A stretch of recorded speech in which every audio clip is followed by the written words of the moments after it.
Go to 1950. What percentage of kids being born in America were born to single mothers? I'll tell you. 10%? I would say it's half of that, probably 4 or 5%. It's exactly 4%. Okay. You know what that number is today? Probably like 40%. It's exactly 40%. Wow. How do we get here? How do we get from 4 to 40%? Welfare queens. Actually do you know we are one of the worst countries, if not the worst country in the world, in kids being born to single mothers? Why? Biden comes out and they want to add another $2.6 trillion because they want to increase the amount of money we're giving to single mothers with kids. Here's how the policies got started. What caused this? The surge is based on two things. One, in 1935, FDR, when he came out with Social Security. New Deal. He also came out with a New Deal. He also came out with policies to give money to single mothers. Okay? Fine. We have to take care of them. No problem. Then in 1965, LBJ, takes it to a whole different level. And then you see the skyrocketing. And they said, here's how we're going to invest into eliminating people being poor. Certain realities that women who are dating who have a child and there's not a man that is present, okay, whether that means a single mother or a divorced mother. I just learned that there's a difference between the two. There are harsh realities. And I'm going to get into it in this video.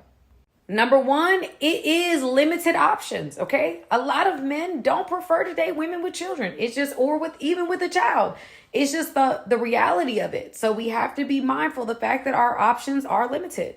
Number two, your conduct in how you deal with men is very important. You now have children watching you conduct yourself in your relationships, making certain decisions. So it is very, very important for you to be aware of how you conduct yourself in the relationship.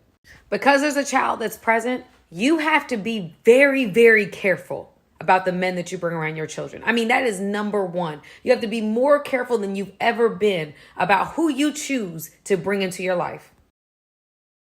That's right, guys. 40% of kids are now born to single mothers in America. This means 40% of the next generation is going to grow up in broken homes with psychological problems. 40% of kids are going to be fatherless. And fatherless homes will develop emasculated children, which means they probably won't have a positive male influence in society.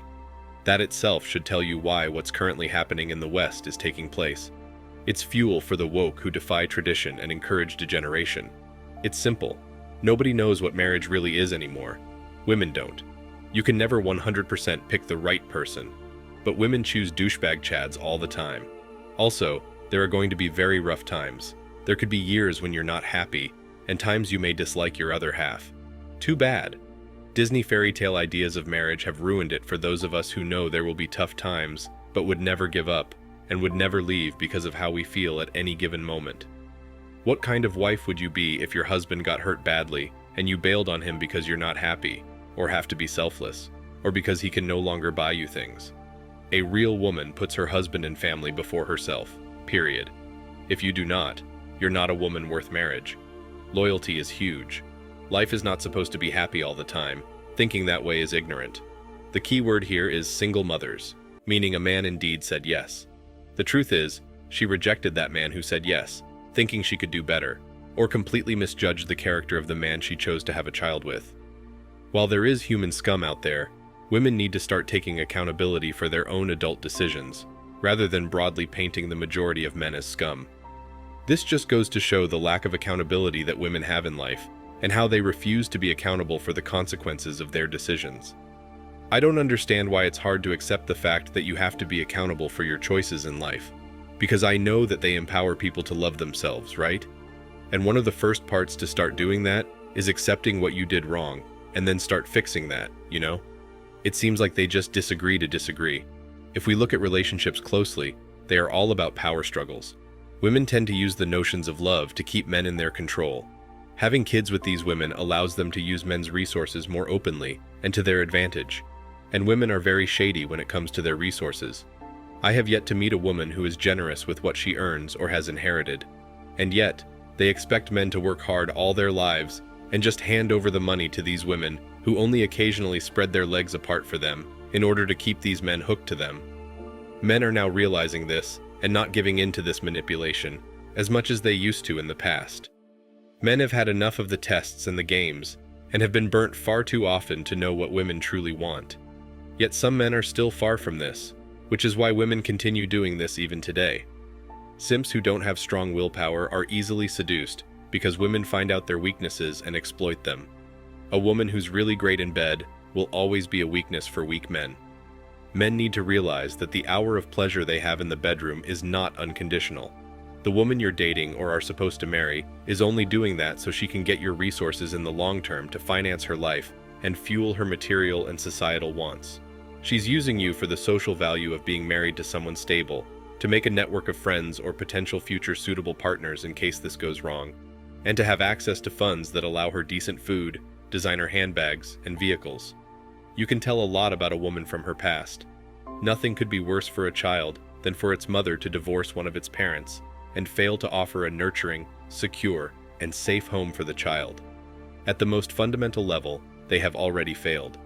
Another reason why dating a single woman with kids is not an ideal thing to do is because her obligation to care for and protect her child will always come first.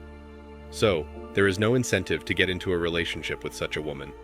To put it another way, in such a relationship, you can never expect to be anything other than second choice, at most. You will always come last for such a woman. In my opinion, you already know what's going to happen. You won't even play second fiddle. You'll be the one who does the cleanup. You will serve in that capacity. You will be far down the list of priorities in a single woman's life if you become involved with her, and she has already shown bad judgment in the past. The fact that she will likely experience financial difficulties is another major reason to avoid getting into a relationship with a single woman with kids. She's going to make bad decisions in life. She won't give a damn about anyone else in her life, and she'll struggle financially. Furthermore, the ability to manage one's appetite is hardly ever an issue. When it comes to money, it's all about control and discipline. If you can exercise those two traits, you can also become wealthy. However, no matter how much money you make, if you can't perform those two things in that order, you'll lose it. The point I'm trying to make is that a woman who has kids and is not an earning partner with her is going to be desperate. So as soon as you enter into a relationship with her, she's going to throw that financial desperation onto you and expect you to completely comply with her and use your wealth and resources on her and her children. The fact is that we're now at a time when 40% of babies are being born into fatherless homes should be the biggest warning for our society. Women need to start making better decisions about their relationships and start being accountable for breaking relationships when they have children. I'm not saying men are not at fault. I'm sure they are as well. But the onus falls on women because they are the ones who get to nurture the children from a biological and physiological point of view. Since most women initiate divorces according to all the research out there, it is plausible to say that they need to make better decisions. If a woman divorces a man based on some dumb thing, she needs to realize the full consequences of her actions. Such a woman essentially loses sight of the bigger picture. She was unable to see the big picture before when she got into a relationship with the guy with the tattoos, and she will be unable to see the bigger picture again. She has a child with someone, but she is unable to raise it, support it, care for it, or offer it a better life because of her relationship. I believe society has to do a little more to educate them and assist them in preventing situations where they end up depending on other people. One of the lessons I've learned in life is that character is what will ultimately shine through, so you must carefully consider that. Therefore, it doesn't matter what they're really saying or what they have. What matters is that these things show them for what they are, and that's what you're dealing with. That serves as your foundation. Nobody's intention alone accounts for it. It goes beyond mere intention because we can determine your intention from the outcomes. Therefore, if a woman with children decides to leave her husband while he is at war, she may have acted rationally because she was thinking about both her own and her children's futures.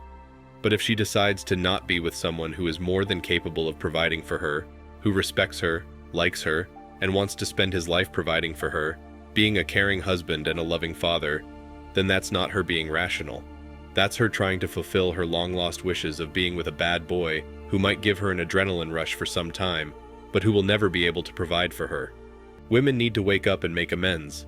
Otherwise, there's no hope for our society and the future generation. Thanks for watching Man Reacts. Show us your love and support by liking this video, sharing it with your friends, and subscribing to the channel. Support us and help us spread support for men around the world. Do comment and share your thoughts. We're always up for a healthy debate and discussion.